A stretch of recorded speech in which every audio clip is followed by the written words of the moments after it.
C'est non, c'est ce qu'a redit Emmanuel Macron hier lors de l'émission Face aux Français, le président de la République qui veut interdire l'usage des réseaux sociaux pour les plus jeunes. Bonjour Justine Atlan. Bonjour. Vous êtes la directrice générale de l'association e-Enfance qui se bat pour protéger les enfants. Il a dit c'est non, mais est-ce que c'est un vœu pieux, encore une fois, du président de la République, ou est-ce qu'on a les moyens de le faire ?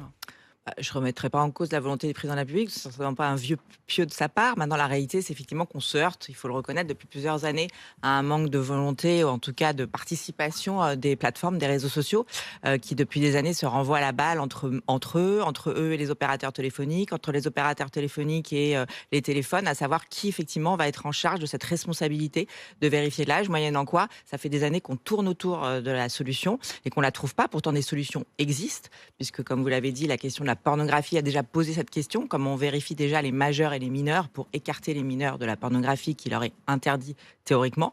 On a avancé laborieusement depuis 5 ans sur ce débat-là.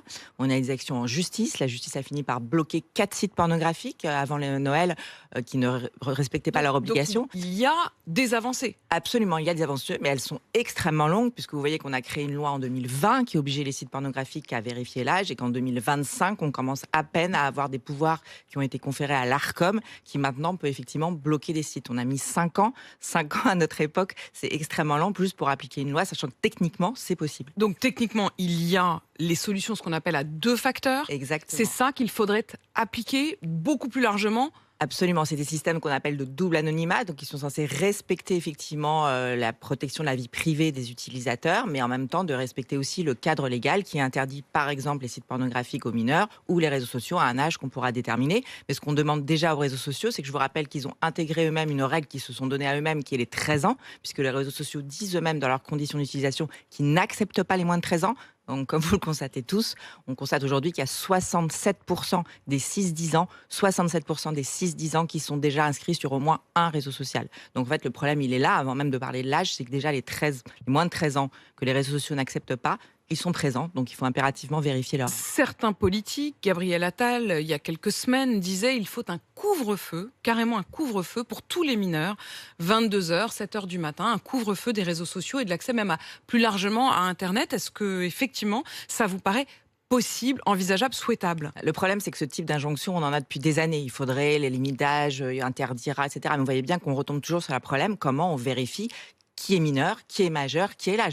Il y a plein de choses qui existent. Les réseaux sociaux, alors on les accable beaucoup, mais ce qui est vrai aussi, c'est qu'ils ont déjà prévu beaucoup de fonctionnalités de paramétrage qui sont adaptées à des âges. Si effectivement on donne son vrai âge sur un réseau social, si les parents sont en place avec eux, mettent un contrôle parental intégré dans les plateformes, TikTok, Instagram, Snapchat ont des espèces de contrôles parentaux intégrés qui sont pas mal faits avec des restrictions. Mais encore une fois, les enfants mentent sur leur âge, les parents aussi d'ailleurs, et ça ne rencontre jamais sa cible. Donc en fait, les injonctions de couvre-feu, pourquoi pas, on n'en est vraiment pas là puisqu'on n'arrive pas encore en ligne à reconnaître un enfant d'un adulte. Mais ça veut dire, Justine Atlan, qu'il y a une forme de responsabilité aussi tout simplement des parents à ne pas être à côté de leur enfant lorsqu'il s'inscrit sur tel ou tel Bien site. sûr qu'il y a une responsabilité des parents. Le problème, c'est que ça fait 20 ans qu'on dit que c'est la faute des parents. Ça fait 20 ans qu'on dit aux parents, c'est à vous de surveiller vos enfants. Si votre enfant il est, c'est que vous les surveillez mal, c'est que vous êtes des mauvais parents, c'est que vous n'y arrivez pas. Ça, c'est plus possible. Les parents sont tout seuls à tenir une espèce de tempête qui leur arrive dessus. C'est un peu horrible ce que je vais dire, mais comme des espèces de dealers qui sont dans la chambre de leur enfant tous les jours en leur disant viens,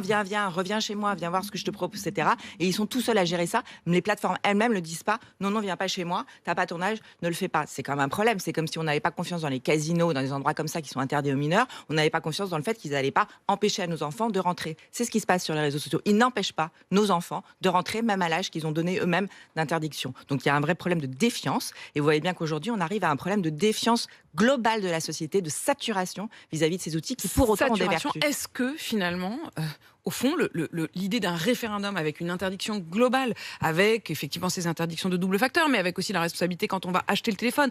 Moi, je le raconte souvent ici, mais à chaque fois que j'ai voulu et que j'ai tenté dans un magasin Orange ou je ne sais quoi, trouver un forfait minime, je disais mais moi je veux juste un téléphone où mon enfant puisse téléphoner. Je veux pas qu'il ait accès à Internet, je veux pas... L'enfant, quand il arrive en 6e, en 5e, on se dit on veut juste un téléphone qui téléphone.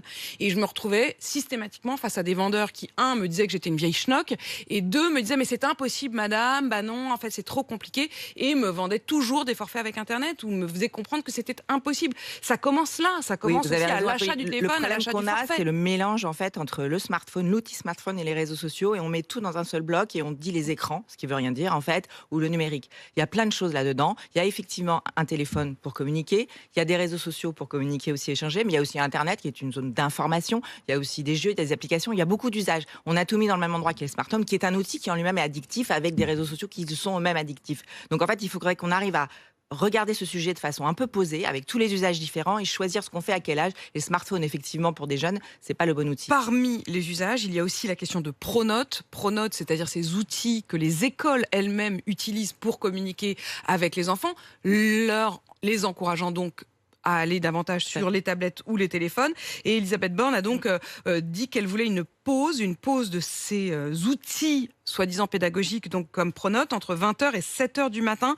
Elle annonce un droit à la déconnexion des élèves. Ça va dans le bon sens ? Oui, ça c'était une recommandation de la commission écran, effectivement, qui était beaucoup de familles se plaignaient du fait qu'elles n'arrivaient pas à réguler les usages parce que l'école elle-même était un peu incitative, et qu'en plus de ça, les professeurs, les enseignants, parfois postaient des devoirs, des notes, à n'importe quelle heure qui était leur heure de travail.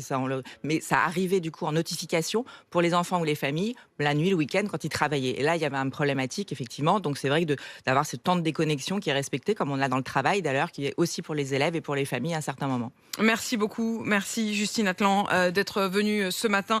Vous dirigez l'association e-Enfance. Vous êtes bien sur RMC, il est 6h51.